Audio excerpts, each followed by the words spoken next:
بسم اللہ الرحمن الرحیم۔ کتاب الایمان۔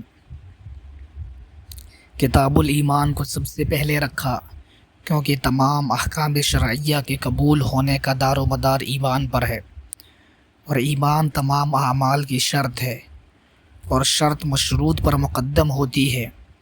پھر اس کے بعد کتاب العلم کا ذکر کیا کیونکہ احکام شرعیہ پر عمل کرنے کے لیے علم کی ضرورت ہے، اور علم سے ہی احکام ایک دوسرے سے ممتاز ہوتے ہیں۔ اس کے بعد کتاب الصلاۃ کو ذکر کیا کہ ایمان لانے کے بعد جو عبادت سب سے پہلے فرض ہوتی ہے وہ نماز ہے۔ ایمان کی تعریف۔ ایمان کے لغوی معنی کسی بات کو سچ ماننے کے ہیں، اور اصطلاح شریعت میں تمام ضروریات دین کو دل سے سچ ماننے اور زبان سے ان کی سچائی کے اقرار کرنے کو ایمان کہتے ہیں۔ یوں ہی ضروریات دین۔ ایمان کی تعریف میں جو ضروریات دین کا لفظ آیا ہے اس سے مراد وہ دینی باتیں ہیں جن کا دین سے ہونا ایسی قطعی یقینی دلیل سے ثابت ہو جس میں ذرہ برابر شبہ نہ ہو، اور ان کا دینی بات ہونا ہر عام و خاص کو معلوم ہو۔ خاص سے مراد علماء ہیں، اور عوام سے مراد وہ لوگ ہیں جو عالم نہیں مگر علماء کی صحبت میں رہتے ہوں۔ اس بنا پر وہ دینی باتیں جن کا دینی بات ہونا سب کو معلوم ہے مگر ان کا ثبوت قطعی نہیں تو وہ ضروریات دین سے نہیں۔ مثلاً عذاب قبر، اعمال کا وزن، یوں ہی وہ باتیں جن کا ثبوت قطعی ہے مگر ان کا دین سے ہونا عوام و خواص سب کو معلوم نہیں تو وہ بھی ضروریات دین سے نہیں۔ جیسے صلبی بیٹیوں کے ساتھ اگر پوتی ہو تو پوتی کو چھٹا حصہ ملے گا۔ جن دینی باتوں کا ثبوت قطعی ہو اور وہ ضروریات دین سے نہ ہو، ان کا منکر اگر اس کے ثبوت کے قطعی ہونے کو جانتا ہو تو کافر ہے، اور اگر نہ جانتا ہو تو اسے بتایا جائے۔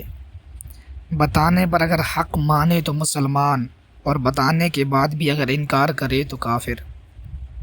یوں ہی وہ باتیں جن کا دین سے ہونا سب کو معلوم ہے مگر ان کا ثبوت قطعی نہیں، ان کا منکر کافر نہیں۔ اگر یہ باتیں ضروریات مذہب اہل سنت سے ہوں تو گمراہ، اور اگر نہ ہوں تو خاطی۔ ضروریات مذہب اہل سنت کا مطلب یہ ہوتا ہے کہ اس کا مذہب اہل سنت سے ہونا سب عوام و خواص اہل سنت کو معلوم ہو، جیسے عذاب قبر اور اعمال کا وزن۔ کبھی کبھی ایمان اور اسلام دونوں ایک ہی معنی میں استعمال ہوتے ہیں، اور کبھی ایسا ہوتا ہے کہ صرف دل کی تصدیق کو ایمان کہہ دیا جاتا ہے، اور یہی اصل ہے، اور ظاہری اطاعت کا نام اسلام رکھا جاتا ہے۔ ظاہری اطاعت جیسے روزہ رکھنا، نماز پڑھنا، حج کرنا، زکوٰۃ دینا، یہ سب ظاہری عبادات ہیں، یہ اسلام کہلاتے ہیں۔ عمل کا دار و مدار ایمان پر ہے۔ اگر ایمان درست نہیں ہے تو کوئی بھی عبادت نہیں بلکہ ورزش ہے۔ اس لیے قرآن پاک میں اللہ تعالیٰ نے جگہ جگہ پہلے یا ایھا الذین آمنوا فرمایا، پھر وعملوا الصالحات فرمایا۔ عن ابن عمر رضی اللہ تعالی عنہما قال قال رسول اللہ صلی اللہ علیہ وسلم بنی الاسلام علی خمس شہادت ان لا الہ الا اللہ وأن محمدا رسول اللہ وإقام الصلاة وإيتاء الزکاة والحج وصوم رمضان۔ حضرت عبداللہ ابن عمر رضی اللہ تعالیٰ عنہما سے روایت کہ انہوں نے نبی پاک صلی اللہ علیہ وسلم کہا کہ نبی پاک صلی اللہ علیہ وسلم نے ارشاد فرمایا، اسلام کی بنیاد 5 چیزوں پر ہے۔ اس بات کی شہادت دینا، یقین کے ساتھ گواہی دیں کہ معبود صرف اللہ ہے اور محمد صلی اللہ علیہ وسلم اللہ کے رسول ہیں۔ تیسرا نماز قائم کرنا، چوتھا زکوٰۃ دینا، اور 5واں حج کرنا، اور رمضان کے روزے رکھنا۔ مختصر تشریح یوں ہے کہ یہ حدیث حضرت عبداللہ ابن عمر رضی اللہ تعالیٰ عنہما سے روایت کہ انہوں نے فرمایا، قال رسول اللہ صلی اللہ علیہ وسلم، ایسی حدیث جس کی نسبت رسول اللہ کی طرف ہوتی ہے اس کو حدیث مرفوع کہتے ہیں، اور جو حدیث صرف صحابی کی طرف منسوب ہوتی ہے اس کو حدیث موقوف، اور جو حدیث تابعی کی طرف منسوب ہوتی ہے اسے حدیث مقطوع کہتے ہیں۔ یہ رسول اللہ صلی اللہ علیہ وسلم کی طرف منسوب حدیث مرفوع ہے۔ اور یہ بھی یاد رکھیں کہ حدیث دو طرح کی ہوتی ہیں، قولی اور فعلی۔ یہ حدیث فعلی ہے، قولی ہے۔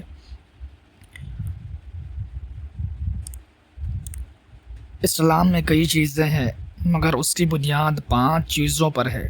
اس کے شعبے تو بہت ہے مگر 5 چیزیں بہت ہی اہم ہیں۔ اب دیکھیے، اسلام کی بنیاد فرمایا ایمان کی نہیں۔ اس سے پتہ چلا کہ اعمال ایمان میں داخل نہیں ہے، البتہ عمل سے ایمان کامل ہوتا ہے۔ ایک ہے دل سے تصدیق کرنا، یہ تو ایمان ہے، اور زبان سے شہادت دینا، یہ اسلام کا پلر ہے، یہ سب سے اہم ہے، اسی پر ایمان اور کفر کا حکم لگتا ہے۔ حدیث میں فرمایا، اقام الصلاۃ، نماز پابندی کے ساتھ پڑھنا، کبھی چھوڑنا کبھی پڑھنا، ایسا نہیں جیسے ہفتہ میں صرف جمعہ پڑھ لیا اور بقیہ کو ترک کر دیا، ایسا نہیں، پابندی کے ساتھ نماز کی ادائیگی کرنا ہے۔ اقامت کا دوسرا مطلب ہے نماز کے واجبات، سنتیں، مستحبات وغیرہ کی رعایت کرتے ہوئے نماز کی ادائیگی کرنا۔ نماز پڑھنے کا مطلب صرف پڑھنا نہیں بلکہ نماز کو نماز کی طرح پڑھنا ہے۔ یوں ہی صلاۃ کے 16 معانی ہیں، قرآن و حدیث میں زیادہ تر اس کے 5 معانی آتے ہیں۔ مطلق دعا، نماز، طلب رحمت کی دعا،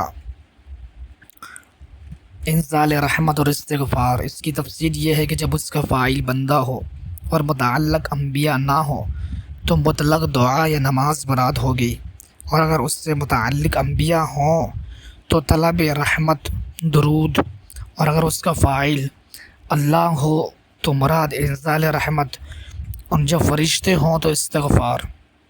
یہاں نماز مراد ہے۔ اقامت صلاۃ سے مراد یہ ہے کہ نماز پابندی کے ساتھ صحیح طریقے سے پڑھے۔ یہی زکوٰۃ کا مطلب یہ ہے کہ اللہ تعالیٰ کی رضا کے لیے مال کا ایک مخصوص حصہ 2.5% نکال کر فقراء اور مساکین کو مالک بنا دینا۔ یہ اسلام کی بنیادی چیزیں ہیں۔ ایک اعتبار سے عبادت 2 طرح کی ہوتی ہے، ایک قولی اور ایک عملی، اور ایک دوسرے اعتبار سے عبادت 2 طرح کی ہوتی ہے، ایک مفرد اور ایک مرکب۔ جو عبادت قولی ہوتی ہے وہ ہے شہادت لا الہ الا اللہ، اور وہ جو عملی ہے پھر اس کی 2 صورتیں ہیں، ایک ہے ترک عمل اور دوسری ہے عمل کو بجا لانا۔ عمل کرنے میں پھر 2 صورتیں ہیں، ایک ہے بدنی عبادت اور دوسری ہے مالی عبادت۔ بدنی عبادت جیسے نماز قائم کرنا، اور مالی عبادت جیسے زکوٰۃ دینا، اور بدنی اور مالی دونوں عبادتوں کا مجموعہ ہے حج کرنا، یہ مرکب ہو گیا۔ اور رمضان کا روزہ رکھنا یہ ترک فعل ہے۔ روزہ کیا ہے؟ کھانے کو چھوڑ دو، پانی کو چھوڑ دو، میاں بیوی کے تعلقات کو چھوڑ دو، یہ ترک فعل ہے۔ تو اس طریقہ سے ہر ایک کا ذکر ان 5 میں ہو گیا۔